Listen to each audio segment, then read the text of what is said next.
그동안 어려움도 많았고 힘든 일도 많았지만 우리의 간절한 소망은 이 어려움들이 하나님의 은혜 가운데 풀어져서 우리 모두에게 희망과 소망이 넘치는 아름다운 새해를 준비하기를 소망합니다. 하나님, 어려움 중에 있는 형제들을 위로하시고 병 중에 있는 형제들을 치료하시고 하나님의 전에 나오지 못하고 안타까워하는 형제들에게 용기와 믿음을 더하여 주시고 성전에 나와 봉사하며 예배하며 기도하는 성도들에게 하나님이 치유의 은혜와 회복의 은총을 더하셔서 하나님의 은혜 가운데 더욱 건강해서 하나님의 은혜와 은총을 모든 사람에게 삶을 통해 보일 수 있도록 인도하여 주옵소서. 사랑하는 성도들이 오늘도 소원을 가지고 하나님 앞에 나왔습니다. 하나님, 그 소원과 소망들을 하나님의 은혜 가운데서 주님이 꼭 들어주시고 이루어 주시옵소서. 사랑하는 성도들 한 사람 한 사람마다 하나님의 은혜와 은총이 머물게 하시고 이번 주부터는 특별히 우리 교육부서들이 하나님 앞에 모여 예배합니다. 하나님, 유아부, 유치부, 그리고 아동부, 청소년부 모두가 하나님의 은혜 가운데 믿음을 회복하고 하나님의 은총을 덧입게 하여 주시옵소서. 이번 주에는 특별히 수요일 예배가 시작돼서 하나님 앞에 예배하기를 원합니다. 하나 둘 회복되어지는 예배를 통해 우리의 신앙과 우리의 삶도 회복되게 하여 주시옵소서. 하나님께서 우리 모두에게 은혜와 은총을 더하실 것을 믿고 이 예배도 온전히 하나님께 연락되기를 소망하오며 예수님의 이름으로 기도하옵나이다. 아멘.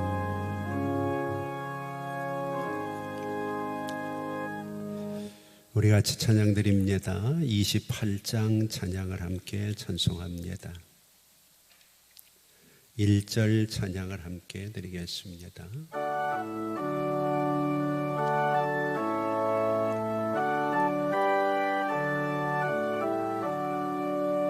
복의 근원 강림하사 찬송하게 하소서.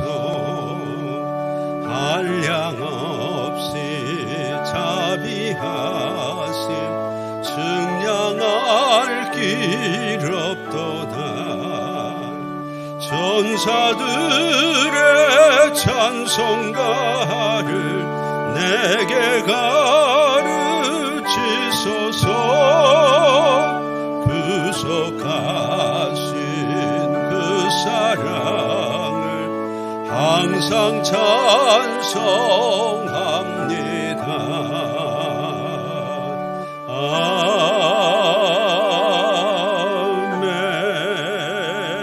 아멘. 우리 같이 사도신경으로 우리 신앙을 하나님께 고백합니다. 나는 전능하신 아버지 하나님 천지의 창조주를 믿습니다. 나는 그의 유일하신 아들 우리 주 예수 그리스도를 믿습니다. 그는 성령으로 잉태되어 동정녀 마리아에게서 나시고 본디오 빌라도에게 고난을 받아 십자가에 못 박혀 죽으시고 장사된 지에 사흘 만에 죽은 자 가운데서 다시 살아나셨으며 하늘에 오르시어 전능하신 아버지 하나님 우편에 앉아 계시다가 거기로부터 살아있는 자와 죽은 자를 심판하러 오십니다. 나는 성령을 믿으며 거룩한 공교회와 성도의 교제와 죄를 용서받는 것과 몸의 부활과 영생을 믿습니다. 아멘. 우리 같이 50장 1절 찬양 드리면서 봉헌하겠습니다.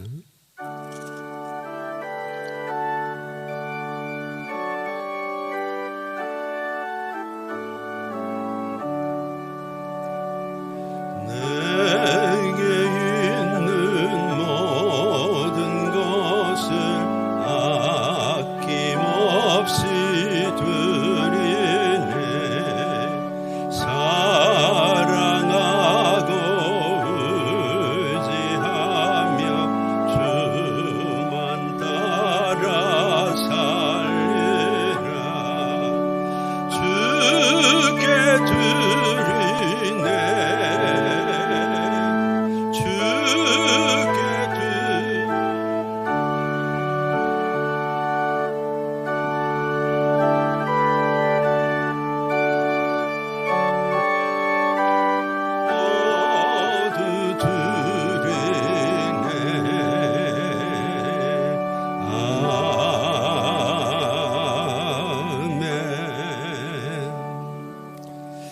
사랑의 아버지 하나님, 오늘도 하나님의 은혜 가운데 우리가 하나님의 전에 나왔습니다.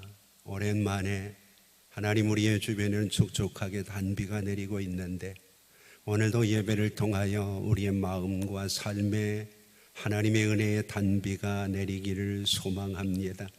특별히 이 민족들에게, 세계 열방에 하나님께서 은혜를 더하셔서 모든 사람들이 하나님의 은혜와 은총을 덧입고 소망과 희망을 발견할 수 있는 아름다운 한 주가 꼭 되게 하여 주시옵소서. 이 시간에 하나님 정성을 다하여 귀한 물질을 하나님께 드립니다. 한 사람 한 사람의 손길이 귀하고 마음과 정성이 담긴 물질이 귀하오니 하나님이 받으시고 꼭 하나님의 은혜와 복을 더하시고 이 물질이 쓰여지는 곳에 하나님의 역사가 나타나게 하시고 하나님 앞에 정성껏 드린 성도들에게는 하나님의 축복과 은총을 경험하는 아름다운 축복의 통로들이 꼭 되도록 인도하여 주시옵소서. 하나님 11조를 드리는 성도들의 일터와 가정을 축복해 주시옵소서. 어려운 코로나 시대에 얼마나 힘들고 어려운 가운데 성도들이 이 어려움들을 이겨나가고 있는지 주님이 아시지 않습니까? 그들의 사업도 힘들고 그들의 직장과 일터도 어려운데 하나님께서 꼭 도와주셔서 어려운 가운데 애굽을 살린 요셉처럼 믿음의 성도들을 통하여 그 일터와 직장과 사업이 복을 받아서 어려움들을 이길 뿐 아니라 남들을 도울 수 있는 아름다운 은혜와 축복의 기업과 일터가 되게 하여 주시옵소서.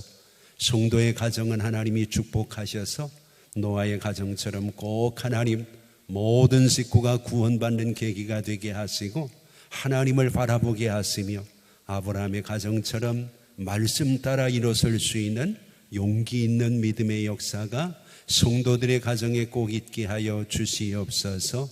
감사하는 마음들이 모아졌습니다. 하나님께서 그들의 마음과 정성까지 꼭 받으시고 하나님 사랑하는 성도들이 감사하는 그곳에 감사할 조건들이 늘어가게 하시고 하나님의 은혜와 풍성한 복이 더하여질 수 있도록 우리 하나님 꼭 역사하여 주시옵시고 하나님 특별히 추수감사주의를 앞두고 있는데 1년 동안 하나님이 주신 은혜와 감사들을 더욱 하나님 앞에서 아름답게 회복하여서 우리의 주변이 우리 때문에 밝아지고 감사와 기쁨이 넘치도록 우리 하나님 역사하여 주시옵소서.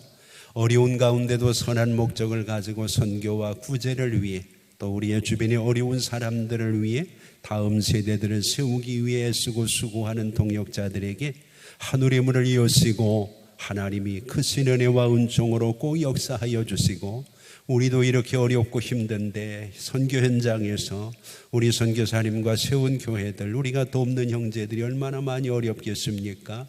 하나님 우리의 마음과 기도가 전달되게 하시고 하나님의 도우심이 그들을 세우시고 더욱 일으켜 주시옵소서.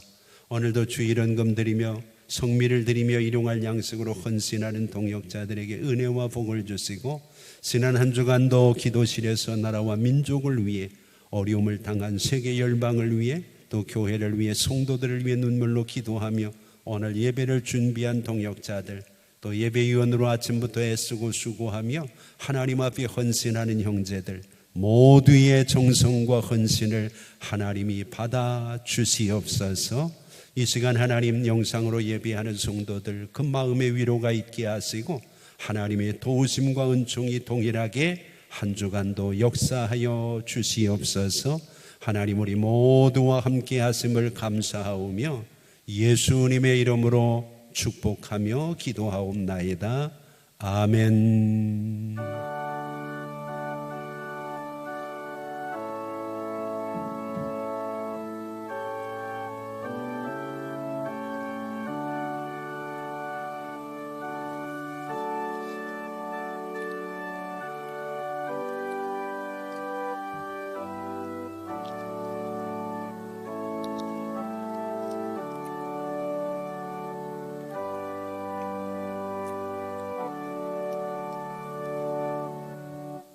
우리 같이 성경 보겠습니다. 하나님의 말씀은 출애굽기 10장 17절 말씀부터 우리 19절까지 말씀입니다. 찾으신 줄 알고 봉독합니다. 출애굽기 10장 17절부터 19절입니다. 바라건대 이번만 나의 죄를 용서하고 너희의 하나님 여호와께 구하여 이 죽음만은 내게서 떠나게 하라. 그가 바로에게서 나가서 여호와께 구하매 여호와께서 돌이켜 강렬한 서풍을 불게 하사 메뚜기를 홍해에 몰아넣으시니 애굽 온 땅의 메뚜기가 하나도 남지 아니하니라. 아멘. 오늘도 하나님의 은혜가 우리 모두에게 꼭 함께 하기를 간절히 소망합니다. 어려운 시대일수록 하나님의 은혜가 더욱 필요하고 하나님의 도우심이 너무나 간절하게 기대되고 또 기다려지는 그런 한 주간입니다. 오늘 하나님께서 본문의 말씀을 통해 우리에게 위로하시고 또 우리 성도들에게 힘과 용기를 주시고 특별히 하나님께서 우리를 통해서 계획하신 일들이 무엇인가를 함께 알아갈 수 있는 복되고 귀한 한 주간이 꼭 되기를 바랍니다. 오늘 본문에서 우리가 함께 초점을 맞추고자 하는 것은 19절 맨 마지막 부분에 있는 단어입니다. 하나님께서 온 땅에 애굽 온 땅의 메뚜기가 하나도 남기지 아니했다 그렇게 얘기합니다. 하나도 남지 않았다. 오늘 우리에게도 이 코로나의 위협 속에서 하나님께서 이 바이러스가 이 어려움이 하나도 남지 않고 다 하나님의 은혜로 물러갈 수 있는 그런 축복, 그런 은총이 꼭 있기를 바랍니다. 개인적으로 여러분들에게 염려가 있다면, 걱정이 있다면 하나님이 오늘 한 가지 일을 하셨거든요. 본문에 보면 서풍을 불게 하셨는데 그 서풍이 강렬했어요. 강렬한 서풍을 불게 하시니까 하나도 남지 아니하고 사람의 힘으로 할 수 없는 모든 것들이 한순간에 사라지게 됩니다. 오늘 우리 힘으로 애쓰고 수고해서 여기까지 왔다면 이제는 하나님의 도우심이 필요합니다. 꼭 하나님이 도우셔서 오늘 우리 민족에게도 세계 열방에도 하나님의 손에서 나오는 이 강렬한 서풍이 우리의 삶의 고난과 어려움과 염려와 질병까지도 하나도 남기지 아니하고 싹쓸이 할 수 있는 그런 은혜가 꼭 있기를 바랍니다. 그래서 오늘 주제를 싹쓸이의 은혜, 하나님 앞에서 우리가 함께 나누려고 하는 중요한 이야기들입니다. 오늘 본문의 시작은 여러분들이 아시는 것처럼 동풍으로부터 시작이 됩니다. 그래서 본문 말씀에 보면 하나님께서 13절에 모세가 애굽 땅 위에 그 지팡이를 들매 여호와께서 동풍을 일으키십니다. 그리고 물러가게 하실 때에는 반대로 서풍을 불게 하십니다. 근데 동풍은 일으키신다고 얘기를 하고 서풍은 강렬하게 분다고 이야기를 합니다. 일으켰다는 말은 없는 것을 있게 했다는 것이고 불게 했다는 것은 있는 것을 더 강하게 했다는 얘기입니다. 오늘 우리는 본문에서 하나님의 모습을 몇 가지로 정돈을 할 수 있습니다. 먼저 하나님은 동풍을 통해서 죄악을 심판하시는 일을 합니다. 이것은 하나님께서 일으키시는 일이기 때문에 우리는 모든 것을 새롭게 만들어 가시는 창조자 하나님을 만나게 되죠. 아울러 하나님이 그것을 물리치실 때에는 있는 것을 더 강력하게 사용을 하십니다. 이것은 하나님의 은혜라고 이야기할 수 있고 이것 때문에 오늘 애굽 전역에 그 괴롭게 하던 메뚜기들이 다 물러가게 되는 하나님의 은혜를 경험하기에 이것은 구원자이신 하나님의 모습을 우리가 찾아볼 수 있습니다.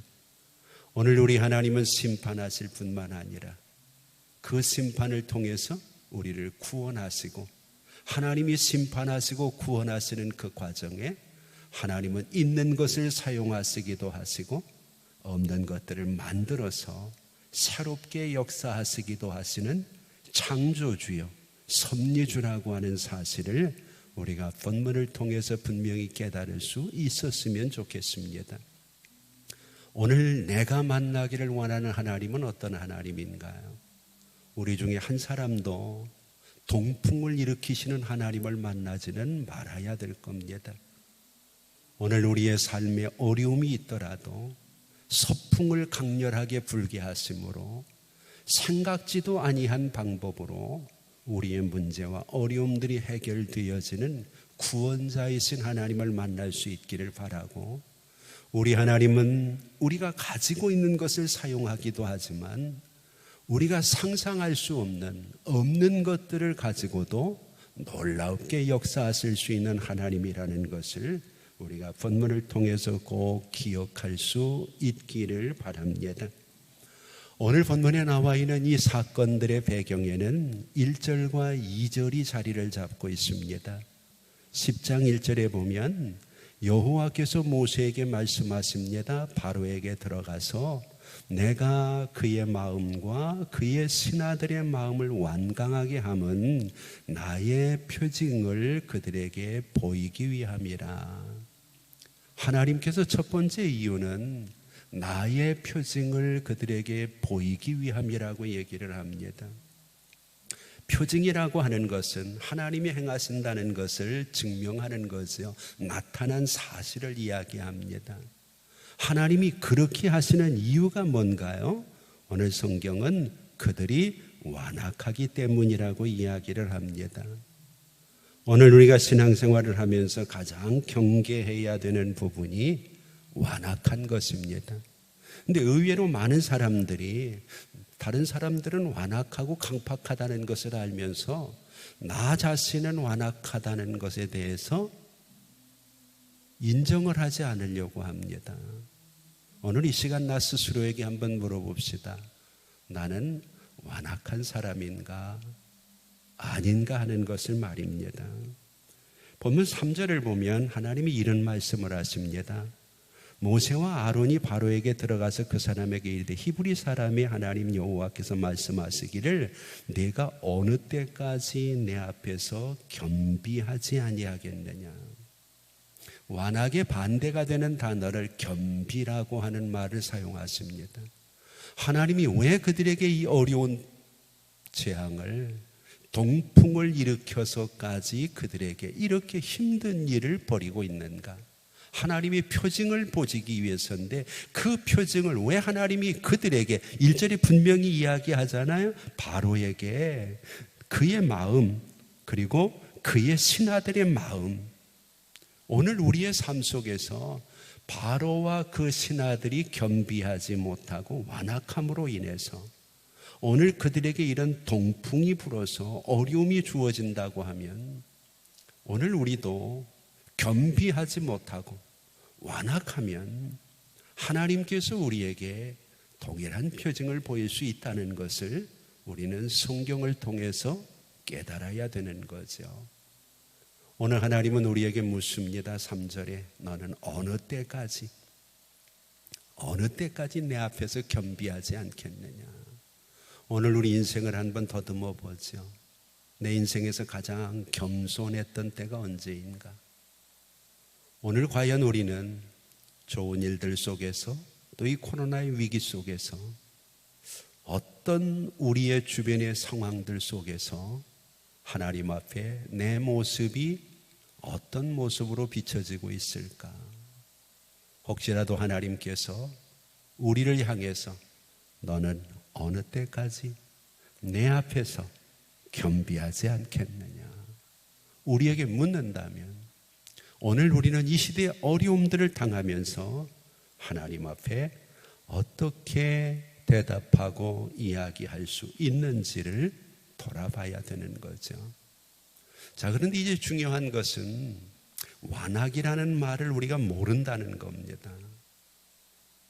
완악하다는 것을 오늘 많은 사람들이 이것들은 악한 사람들이 가지고 있는 어떤 특정한 마음처럼 생각을 하고 나와는 전혀 상관이 없는 마음처럼 그렇게 생각을 합니다. 그런데 1절을 한번 보면 재미있는 표현을 성경이 합니다.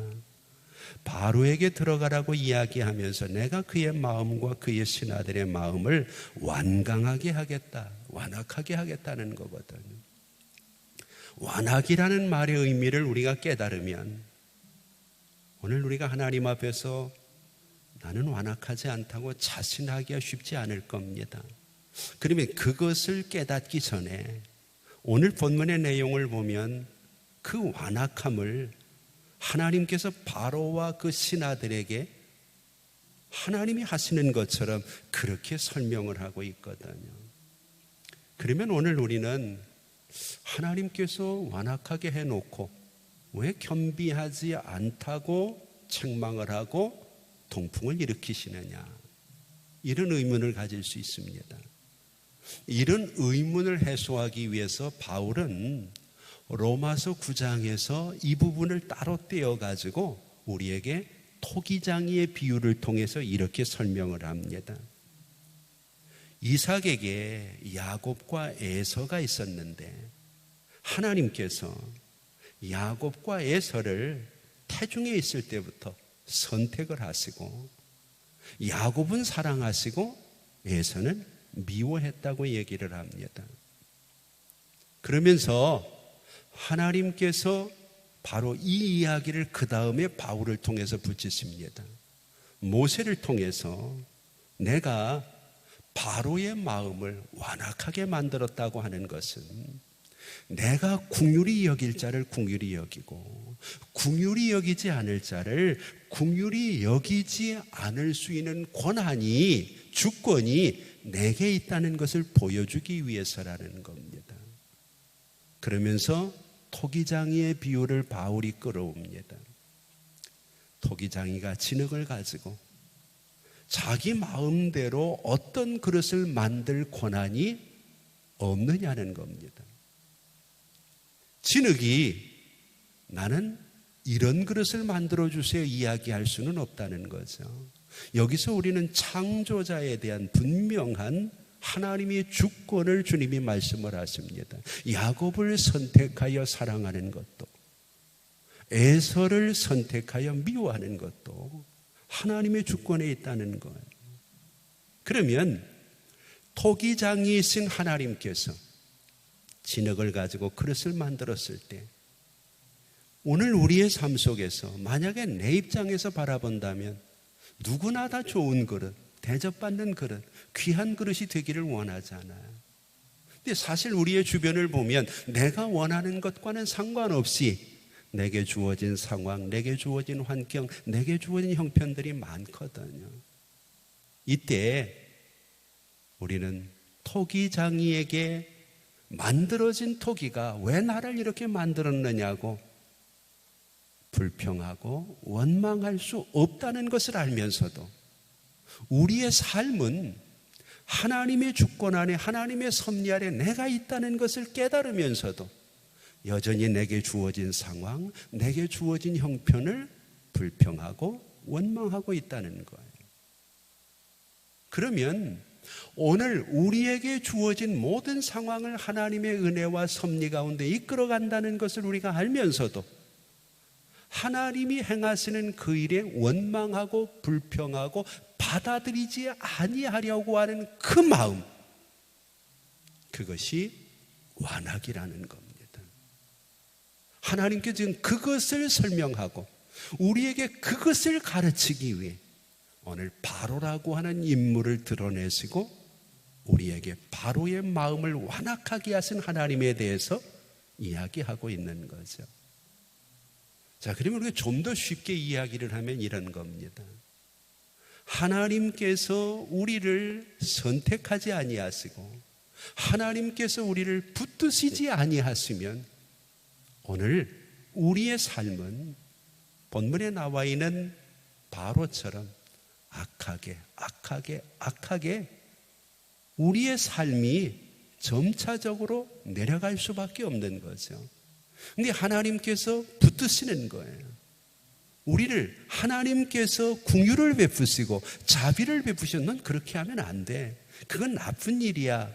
그래서 우리를 하나님이 원하시는 자리로 자꾸 이끌려고 하시는 것, 이것이 긍휼이고 자비인데 그냥 하나님이 손 놓아버리시면 우리는 악한 쪽으로 갈 수밖에 없다는 거예요. 지금 오늘 본문의 바로가 그 얘기입니다. 하나님이 바로를 놔버리셨다는 거예요.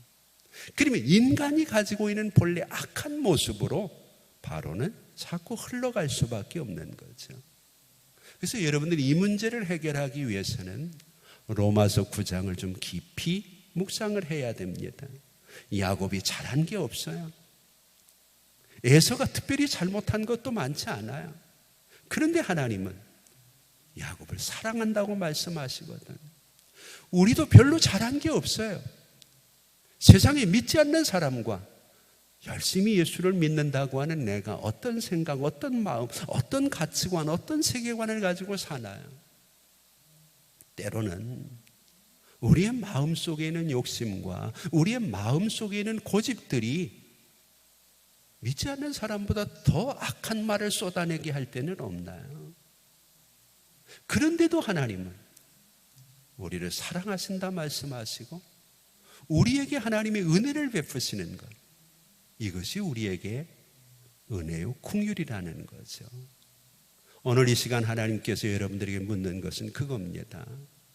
내게 주어진 형편에 내가 지금 감사하고 있느냐는 거예요. 오늘 우리에게 주어진 상황뿐만 아니라 나 자신에게도 나는 이런 게 못났고 나는 이런 게 부족하고, 내 남편에게도 왜 저런 남편을 만나가지고, 내 아내에게도 하필이면 내가 저런 여자를 만나가지고, 자식에게도 세상에 어떻게 저런 자식이 내게서 나와가지고. 근데 이건 내가 선택할 수 있는 부분이 아니잖아요. 그런 말들이 많이 나오고 그런 것들이 내 마음에 쌓이게 되면 오늘 본문의 바로처럼 우리는 누가 뭐라고 해도 완악한 겁니다. 하나님이 하신 일에 대해서 불평하니까. 우리에게 주어진 이웃을 우리가 선택할 수 있나요? 우리에게 주어진 환경을 우리가 선택할 수 있나요? 여러분, 지금 2020년도 이 코로나 시대를 내가 선택한 것 아니잖아요. 하나님께서 우리가 믿음을 가지고 있다면 이 어려움 때문에 자꾸 원망하고 불평하고 점점 악하게 되고 믿음의 문을 닫게 되고 하나님과의 관계가 소홀해지면 지금 바로처럼 우리는 점점 완악해지는 거예요. 그러나 이 고난과 이 어려움도 하나님이 내게 주신 것이라 믿는다면 오늘 우리가 다니엘과 그의 세 친구들처럼 분명히 하나님이 이 어려움을 통해서 우리를 건져내실 것이라. 만약에 그리하지 아니할지라도 오늘 우리에게는 여전히 그 하나님이 나의 하나님이라는 고백을 하지 않겠느냐는 거죠. 완악이라는 말, 우리가 다시 한번 정리를 합시다. 하나님이 하시는 일에 대해서 못마땅하게 여기는 마음, 완악함입니다. 오늘 하나님이 나를 통해 하시고자 하는 일들에 못마땅한 일들이 자꾸 생겨집니까? 내 가정에, 내 교회에, 내 나라에, 내가 바라보는 세계에, 내 주변에 어떤 것도 내 마음에 드는 게 별로 없어요. 내가 선택한 것은 아니지만, 그러나 분명한 것은 하나님은 어느 것 하나 소홀히 하지 않습니다. 우리에게 주어진 이 상황도 하나님은 반드시 이것을 통해서 오늘 우리에게 하나도 남기지 아니하고 싹쓸이하는 은혜를 경험하게 하는 놀라운 은총이 분명히 있을 것이라고 믿습니다.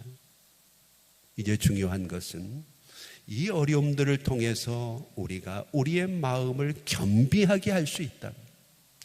내가 어느 때까지 내 앞에서 겸비하지 않겠느냐.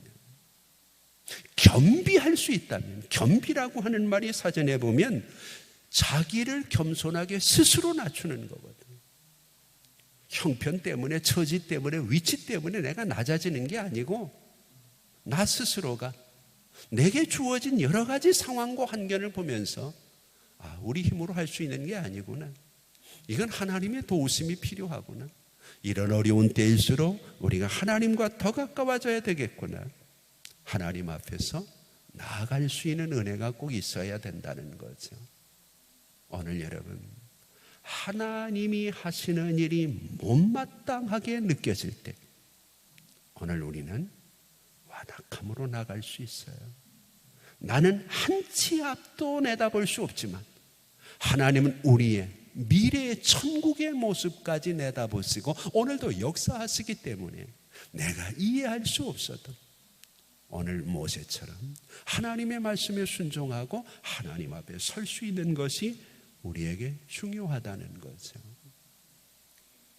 이 완악함이 계속되니까 하나님은 더 큰 어려움들을 가져오는 겁니다. 왜? 하나님의 목표는 우리를 하나님 앞에 겸비하게 만드는 거니까. 저는 개인적으로 그런 생각을 합니다. 이 코로나를 통해서 우리가 하나님 앞에 겸비해진다면 하나님 우리를 통해 역사하실 겁니다. 그러나 이 위기를 넘기고 오늘 우리가 바로처럼 이번은 내가 잘못했다고 고백을 하더라도 또다시 옛날로 돌아가면 우박에 불이 섞여서 떨어져서 이 땅 위에 푸른 것들이 다 소멸됐잖아요. 그런데 지금 하나님은 아직 싹이 나오지 아니한들 것까지 완전히 쓸어버릴 수밖에 없는 메뚜기 재앙을 불러오잖아요. 그래서 메뚜기는 남는 게 없어요. 여러분, 펄벅이 순 대지라는 작품을 보면 중국의 메뚜기 떼가 나옵니다. 이 메뚜기 떼가 그 작품에서 보면 다음 해에 쓸 종자까지 다 먹어치웁니다. 메뚜기가 쓸고 가는 것은 남는 게 없어요. 그래서 그러는지 얼마 전에 우리나라에도 메뚜기라는 별명을 가지고 있는 연예인이 몇몇 유명 가수들하고 같이 모임을 가지고 이름을 하나 붙였죠. 그 이름이 싹쓸이라는 이름입니다. 싹쓸이 팀 혹시 아시나요? 환불 원정대에 나오는 싹쓸이 팀. 전혀 모르시는 그런 느낌이에요. 공교롭게도 메뚜기는 싹쓸이를 하는 겁니다. 하나님이 우리에게 원하는 것, 이 일을 통해서 너는 오늘도 하나님이 하시는 일에 못마땅해 하는 마음을 갖지 않느냐, 우리에게 묻고 있는 겁니다. 두 번째로 우리가 기억을 해야 될 것이 있어요. 그것은 하나님께서 단순히 바로와 그 신하들의 완악함 때문만은 아니고 우리의 자녀들에게 이 일을 통해서 하나님이 어떤 분이신가를 가르쳐서 알게 하는 일을 하기 위해 표징을 하시는 거죠. 그래서 2절 말씀을 한번 봅시다. 두 번째 표징이라는 말이 나옵니다. 네게 내가 애굽에서 행한 일들고 내가 그들 가운데서 행한 표징을 네 아들과 네 자손의 귀에 전하기 위함이라. 너는 내가 여호와인 줄 알리라. 그렇게 얘기합니다. 오늘 우리에게 우리의 자녀들에 대한 교육을 위해서 하나님께서 바로와 그 신하들의 완악함을, 이렇게 완악하면 너희가 망할 수 있고 이렇게 완악하면 하나님 앞에서 이런 어려움을 당할 수 있다는 것을 우리의 자녀들에게 가르치고 보여주기 위해서 교육적인 차원에서 하나님이 이 일을 반복하고 있다는 거죠. 오늘 이것을 통해서 하나님이 우리에게 묻는 것은 너는 네 자녀의 신앙에 대해서 얼마나 책임을 지고 있느냐는, 내가 어려움을 당하고 내가 이런 일을 겪으면서 다음 세대의 내 자녀들은 나 같은 어려움을 겪지 않도록 해야 되지 않아요? 그러기 위해서는 그들이 바로처럼 완악한 마음을 갖지 않도록 하나님의 은혜와 긍휼을 입는 하나님의 사람이 되도록 해야 되지 않겠느냐는 것을. 우리 민족들도 자녀에 대한 교육열이 대단합니다. 세계적이라 그러죠. 근데 아무리 우리가 자녀에 대한 교육열을 가지고 있다고 하더라도 하나님의 열정에는 비교할 수가 없습니다. 하나님의 열정은 하나님이 얼마나 우리의 자녀들에 대해서 관심을 갖고 교육적인 열정을 가지는지를 신명기 6장에 보면 자세히 하나님이 설명을 합니다. 그곳에 보면 여러분들이 잘 아시는 말씀입니다. 길을 갈 때에도, 누워있을 때에도, 일어날 때도, 밥을 먹을 때 언제든지 항상 하나님의 말씀을 보고 하나님의 말씀을 듣고 하나님의 말씀을 배우도록 하게 하라는 거예요. 이 말을 우리가 다른 말로 얘기하면 1분 1초도 쉬지 말고 가르치라는 거예요. 신명기 6장을 보면 자녀들을 교육하기 위해서 1분 1초도 쉬면 안 돼.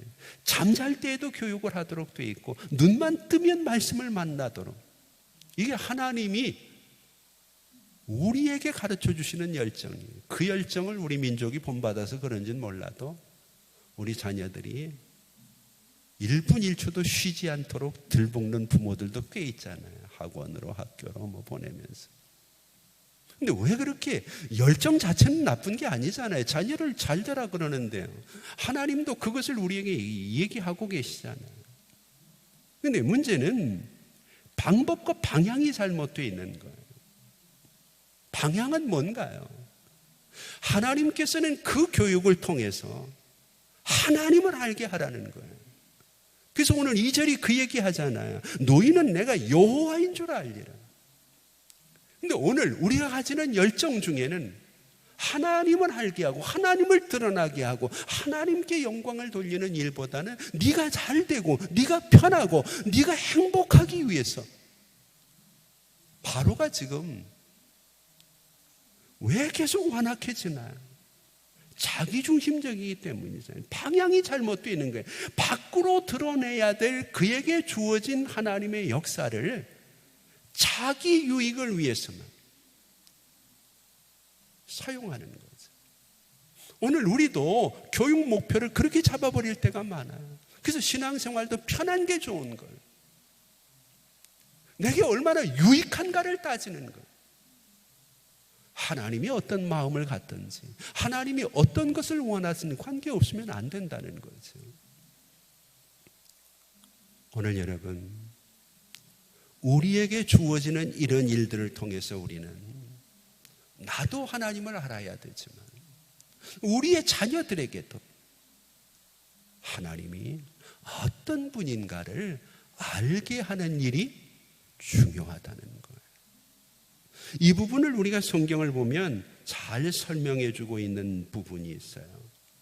잠언 10장 16절을 보면 집에 가서 한번 꼭 찾아보시고 영상을 통해 예배를 드리는 분도 한번 꼭 묵상을 해보세요. 제가 읽어볼게요. 잠언 10장 16절을 보면 의인의 수고는 생명에 이르고 악인의 소득은 죄에 이르느니라 그랬어요. 자, 여기 의인과 악인이 나옵니다. 그런데 그들에게 주어진 열매들이 다릅니다. 의인을 향해서는 수고라고 얘기를 해요. 악인을 향해서는 소득이라고 얘기를 해요.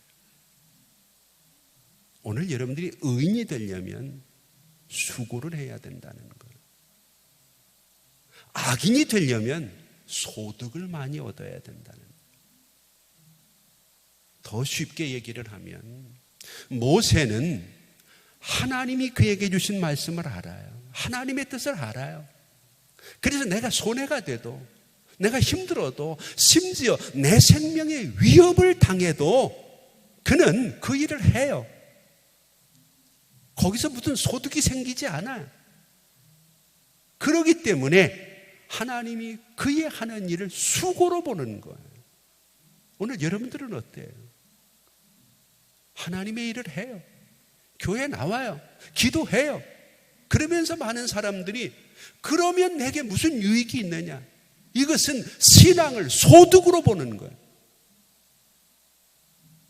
소득으로 보기 시작하면 바로가 되는 거예요. 그러나 반대로 힘들어요. 이 코로나 위기 속에 교회 나오는 일이 얼마나 힘들어요. 그렇지만 하나님이 원하시는 일이에요.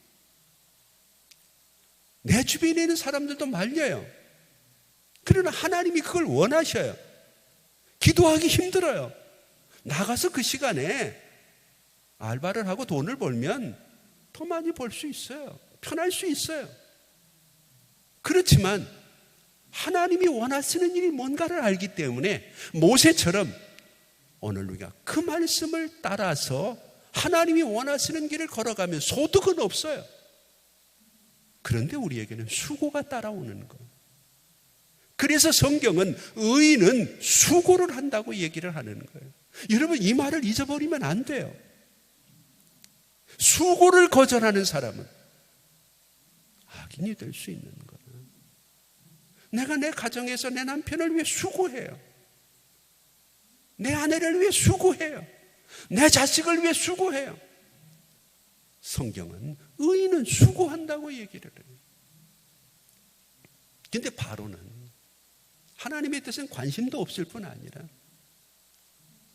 하나님이 원하시는 그 일을 위해서 내가 너희를 내보내면 나한테 떨어지는 게 뭐냐는 거예요. 나한테 남는 게 뭐냐는 거예요. 너희를 노예로 생각을 하고 있는데 노예가 다 빠져나가면 이 일은 누가 하느냐는 거예요. 그러면 내가 손해지 않느냐는 거예요.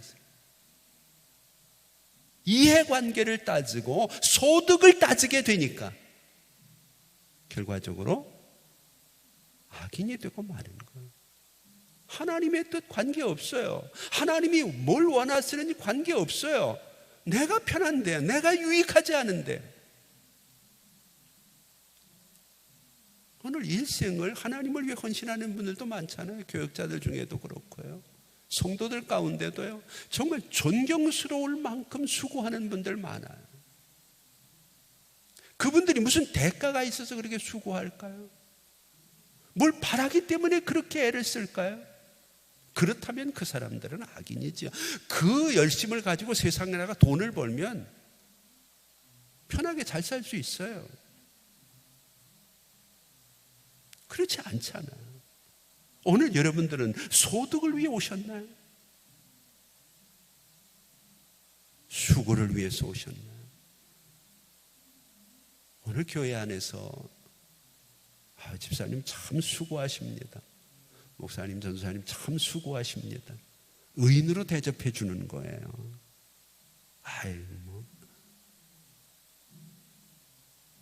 그런데 내가 여기서 10년이나 있고 내가 5년이나 있고 내가 이렇게 코로나 시대에 열심을 내는데 나한테 도대체 뭐가 떨어지나? 이거는 소득이에요. 이런 소득이 세상에 만연할 뿐만 아니라 오늘 하나님의 교회와 신앙 안에서도 너무나 많아지기 때문에 예수님께서 이 땅에 오신 이유도 소득의 마음을 두고 있는 사람들은 하나님의 나라를 위해 수고하는 사람들로 바꾸기 위해서 그들에게 사명을 주시고 그들에게 하나님께서 역사하시는 거죠. 오늘 여러분 자녀 교육도 마찬가지입니다. 자녀를 위해서 우리가 애쓰는 것이 무슨 소득이 있겠나요? 그때 절대로 저 잘 되라고 내가 애쓰는 거라고 말하지 마세요. 그 교육의 목표가 틀린 거예요. 저 잘 되라고 하는 게 아니라 저의 잘됨을 통해서 하나님이 영광을 받으시도록 하나님이 그의 삶을 완악하게 하지 않고 그의 삶 속에 하나님이 이런 어려움들을 우리가 당한 어려움들을 겪지 않고도 하나님이 원하시는 모습으로 하나님 앞에 겸비하게 살아가는 자녀가 되도록 하나님은 가르치라는 거예요. 그게 우리에게 주어진 사명이고 그게 우리에게 해야 될 일이죠. 바로를 하나님께 선택하실 때에도 내가 너를 살려준 이유가 있다 그러잖아요. 돌림병에 살려준 이유가 뭐냐? 나를 나타내게 하기 위해서. 나의 능력을 경험하고 나를 하나님을 나타내는 거예요. 오늘 우리는 내가 애를 쓰지만 하나님을 내 삶에서 다 나타내지를 못하니까 내 자녀들은 나보다 2배, 3배 하나님을 더 드러내고 나타내는 하나님을 알게 하는 아름다운 자녀로 살아갈 수 있도록 2절에 하나님이 우리에게 주신 표징들을 가르침으로 연결시키는 것. 또 한 가지 방법입니다. 하나님이 원하시는 방법은 뭔가요? 우리는 자꾸 남에게 맡기려고 하거든요. 근데 하나님은 그렇게 하시지 않고 본문에 보니까 체험하고 반복하도록.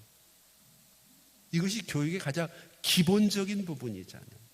내가 체험하고 내가 체험한 것을 잊어버리지 않도록 반복하는 거예요. 그래서 재앙이 10개나 필요한 거예요. 그 현장에 이스라엘 백성들이 있어야 되는 거예요.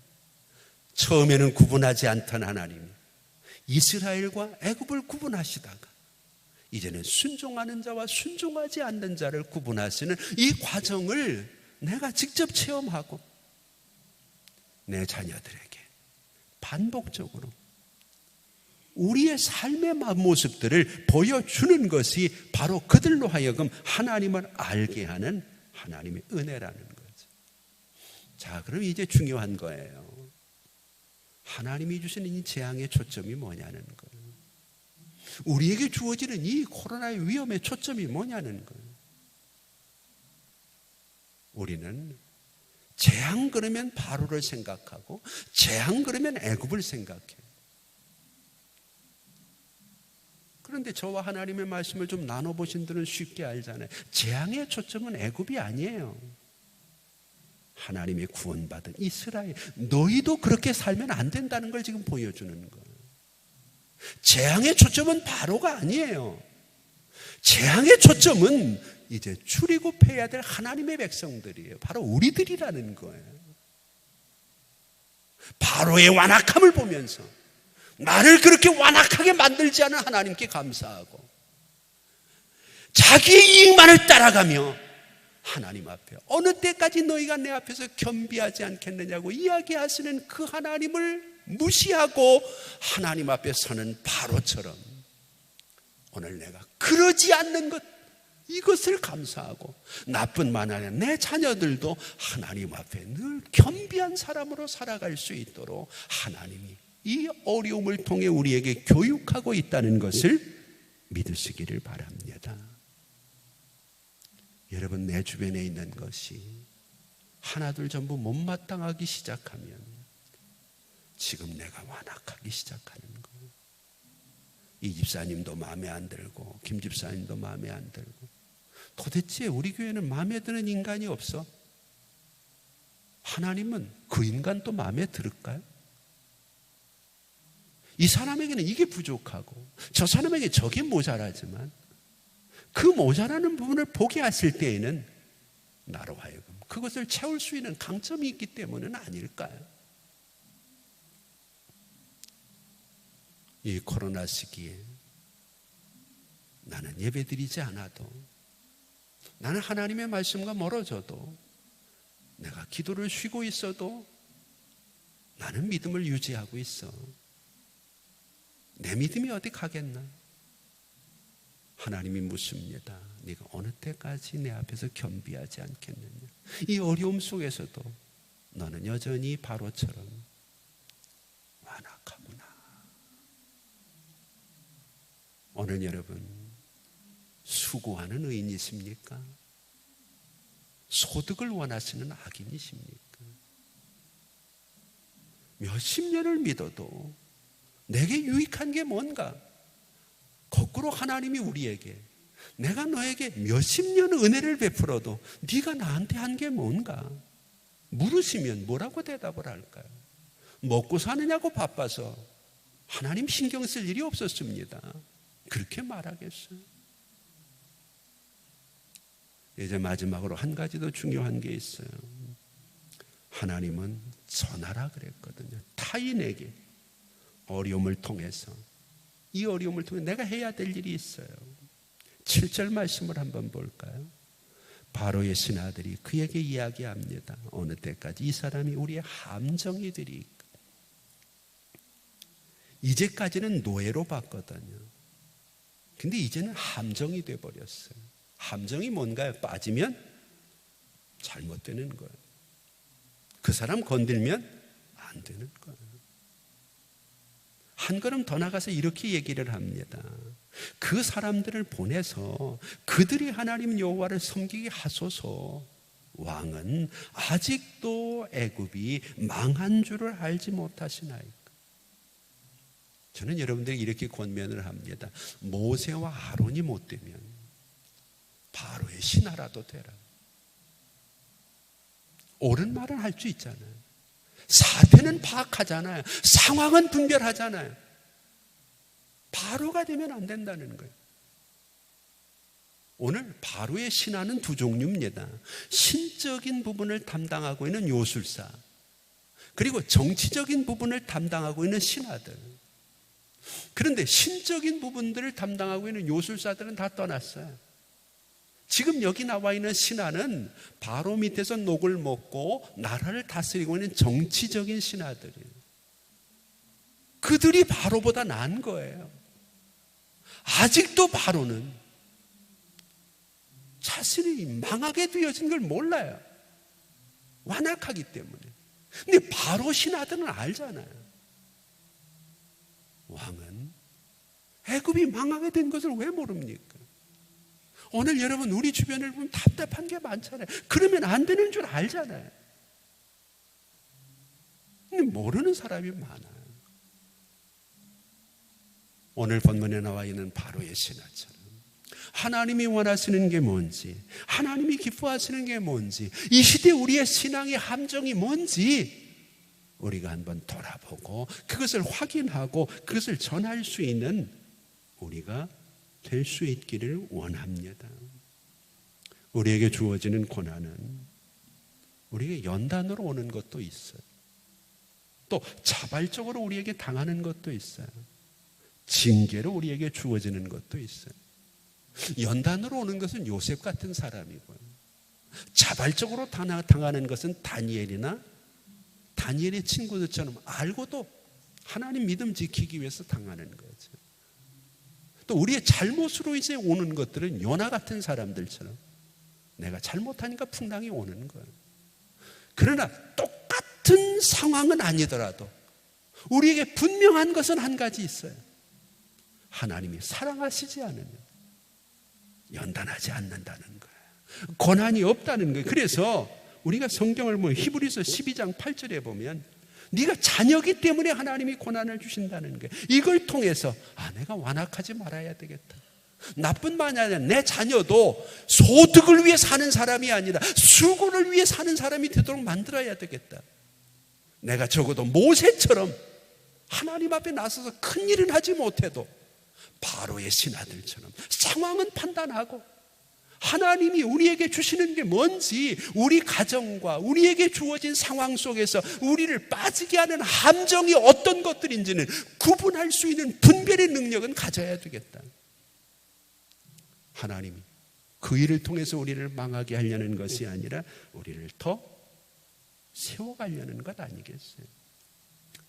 그래서 결론적으로 잠언 3장 13절을 보면 대저 여호와께서 그 사랑하시는 자를 징계하시기를 마치 아비가 그 기뻐하는 아들을 징계함 같이 하시느니라. 오늘 여러분 우리 민족에 소망이 없다면 징계도 연단도 필요 없겠죠. 그러나 하나님이 아비처럼 오늘 우리에게 이 어려운 환경에서도 네가 악인인지 선인인지 내가 정말 완악한 사람이 아닌 줄 아는데 하나님이 하시는 일을 못마땅하게 여기는 것은 악한 것이라고 성경이 말하잖아요. 오늘 이 시대를 통해서 뭘 분별하고 계시나요? 우리 한번 우리의 삶을 돌아보면서 힘들고 어려워도 이 고비 하나님이 원하시는 모습으로 잘 넘겨서 우리가 이 코로나가 지나간 다음에는 하나님과 더 가까워지기를 원합니다. 이제까지 소득을 위해서 일했다면 수고를 위해서 한번 바쁘고 하나님 앞에 나서는 우리가 되기를 원합니다. 내 주변에는 다 못마땅했어도 하나님이 우리에게 어련히 알아서 이웃을 붙여줬고 성도를 붙여줬고 우리에게 교회를 주셨고 이 나라에 태어나게 하셨겠어요. 하나님의 또 다른 뜻이 있음을 믿고 하나님 앞에서 더욱더 내가 어느 때까지 겸비하겠느냐? 하나님, 지금 제가 겸비합니다. 하나님 앞에 더 우리를 낮추는 아름다운 11월이 될 수 있기를 주의 이름으로 축복합니다. 기도하겠습니다. 이제는 우리 주 예수 그리스도의 은혜와 우리 아버지 하나님 극진하신 사랑하심과 성령님의 감화, 감동, 위로, 교통하심이 사실 우리가 완악한 줄도 몰랐습니다. 바로만 완악한 줄 알았지만 바로가 하는 것처럼 토기장이가 자기 마음대로 그릇을 빚는데 그릇이 토기장이가 하는 일들이 마음에 안 든다고 원망하고 불평하는 것처럼 내가 할 수 있는 일이 아무것도 없는데 우리에게 주어진 모든 상황을 원망과 불평으로 채우는 것이 완악임을 기억하고 오늘 우리가 이제는 소득을 위해서 일하는 사람이 아니라 수고를 위해서 일하는 하나님의 의인이 되기를 소망하며 바로가 아니라 하다못해 모세가 안 되면 바로의 신하처럼 상황을 세대를 분별할 수 있는 지혜를 얻기 원하며 이 코로나를 통해 하나님 앞에 더 겸비하기를 원하는 우리 성도들과 이 교회와 이 민족들 위해 이제부터 영원토록 함께 있을지어다. 아멘.